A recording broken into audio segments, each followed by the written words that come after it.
Saya Hilman Lunar bersama Pak Mario Teguh di MTGW. Dan kita lanjutkan lagi bincang-bincang dengan teman-teman pekerja yang bekerja kenceng ya di pabrik kenceng atau pabrik panci yang mendapatkan perlakuan tidak semestinya. Mas Yusef mungkin mau cerita lagi, jadi bagaimana? Saya pertama kali masuk ke sana ya sama teman saya berdua, 2 orang, sama orang Majalengka, orang Bandung tuh, Pak. Ya, saya datang sana bertemu sama bosnya, udah bertemu sama mandornya, udah ketemu kayak gitu. Ya, yang bawahnya ngobrol 4 mata sama bosnya, udah gitu. Udah saya dikasih minuman dulu, silakan duduk dulu, udah gitu, udah kayak gitu teh. Ya, saya dibawa ke tempat ke kamar tempat yang itu pabrik itu ke dalam, udah gitu. Simpan tas kamu, diskocek saya digeledah, diperiksa semuanya, barang-barang saya sama HP diambil, udah kayak gitu. Udah, silakan kamu lanjut kerja. Tempat tidur kamu di sini katanya, udah gitu. Udah kayak gitu teh, ya. Saya teh kerja biasa, yang ngikutin sama teman-teman yang udah lama di sana. Udah kayak gitu teh. Istirahat cuman makan doang, nggak ada istirahatnya. Pas makan aja istirahat. Pas makan waktu duhur, siang, sama maghrib, sama sore, segitu aja.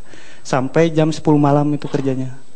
Nah, sesudah gitu teh, saya sampai bisa kaburnya karena teman-teman saya yang lainnya yang ini pada berangkat ke Dadap, ngelihat lingkungan tempat kerjaan yang buat kerja di luar, outdoor, yang itu yang buat di luar. Lebih baik. Iya, yang kerja buat gerinjeng yang perapian itu buat balokan semuanya. Nah, saya bisa ada kesempatan itu, ada centeng mandornya cuma 1 orang, lagi rehat, lagi istirahat, lagi tidur. Kata saya teh, Om Jack, saya minta minum, ya minta air panas ya ke belakang, udah gitu teh. Ya Bang Jack, silakan tidur lagi.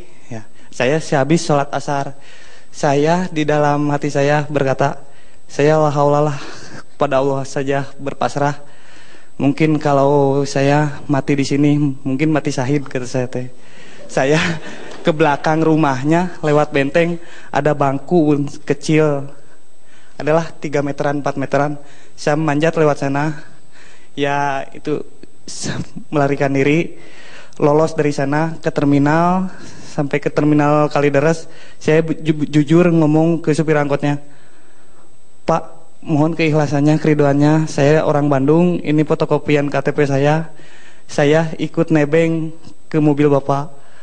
Ya nggak apa-apa Mas, tunggu aja di depan sana ya, sebentar.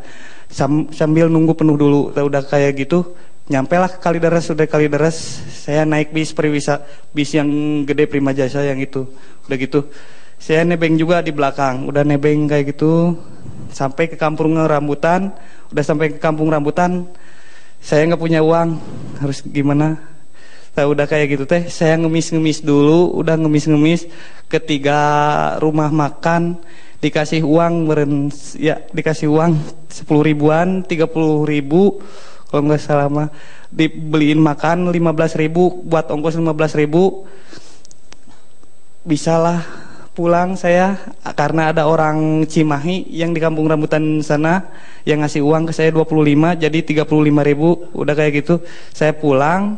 Pas lewat tol Jagorawi kan padat merayap di jalan tolnya, si kondektur itu pipis dulu ya, kencing dulu. Udah kencing deh, saya ikut bareng kencing. Saya ketinggalan naik bis. udah ketinggalan naik bis, saya sambil berjalan ya, sambil nangis, udah kayak gitu teh. Saya sambil wiridan dalam hati, pasti kata-kata hati saya teh, pasti saya kesabet kontainer, kata saya teh. Beneran Pak, saya ketabrak kontainer, sampai kontainernya kejatuh, kontainer semen 3 roda yang itu. Kalah sama Anda? Saya bukan Pak. Saya melayang langsung, untung nggak ke jalan gitu, langsung ke pinggir. Pas itu si kontainernya, si supirnya juga nggak apa-apa, semennya itu semua itu menunjukkan bahwa Anda sakti sekali. Saya pas itu setengah mati saya. Super, Pak. Nggak Kita kuat, berikan Pak. tepuk tangan yuk.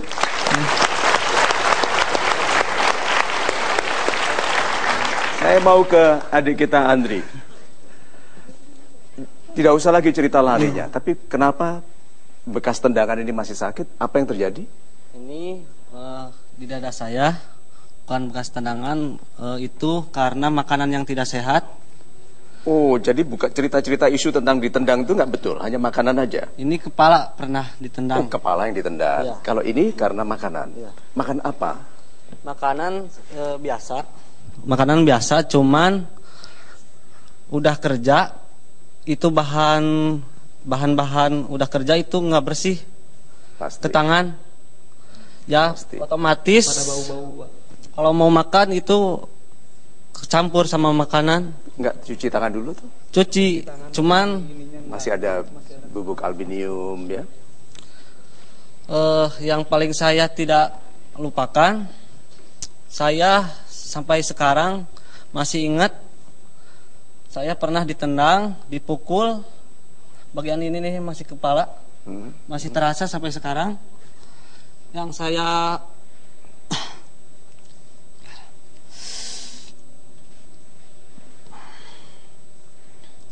saya inginkan semoga Yuki dia balas dengan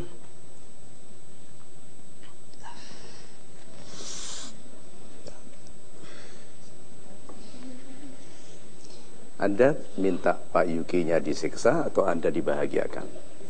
saya dibahagiakan. Seperti itu dulu. Karena Pak Yuki-nya ada yang ngurus. Nggak mungkin orang tidak baik itu dibiarkan. Beda loh orang. Kalau orang sudah disiksa seperti Anda masih memaafkan dan masih mau meneruskan kehidupan yang baik, itu gagah sekali. Ya. Kita berikan tepuk tangan. Pak Mario, bisa kita ambil kesimpulan dari pelajaran tiga sahabat kita ini, Pak Mario? Sahabat-sahabat saya yang baik hatinya pasti dalam perjalanan. Tadi beliau sempat cerita ke saya sebelumnya dalam perjalanan ke Bandung. Pasti mereka melihat campur tangan Tuhan. Seperti loh, truk semen kalah loh nabrak saya. Iya toh? Kalau dipikir-pikir betul. Berarti ada keajaiban dalam proses itu, dalam penyelamatan ini. Mereka bukan orang yang hanya menderita. Tidak mungkin orang dibanting tidak naik lagi ke atas. Lihat, hanya pesan saya, jangan tergesa-gesa mau buat album menyanyi. Seperti orang-orang yang aibnya tercemar langsung mau buat album itu. Anda tidak ya. Pertama kali urusi diri sendiri, bersihkan dari kemarahan dan dendam. Yang menyayangi Anda sudah banyak sekali orang. Sekarang berapa juta orang yang nonton ini, yang mendoakan. Polisi akan urus ya, pengadilan akan urus. Orang tua kita semua mendoakan dan menyaksikan bagaimana hebatnya anak muda yang diperlakukan dengan aniaya seperti ini masih bisa berdiri tegar dan melihat kehidupan dengan positif. Ya. Baik, terima kasih Anda yang masih terus menyaksikan program ini. Kita akan kembali sebentar lagi dan saya ucapkan juga terima kasih untuk doa Anda kepada teman-teman, kepada sahabat kita di sini. Jangan kemana-mana, kami akan segera kembali tentunya di Mario Teguh Golden Voice.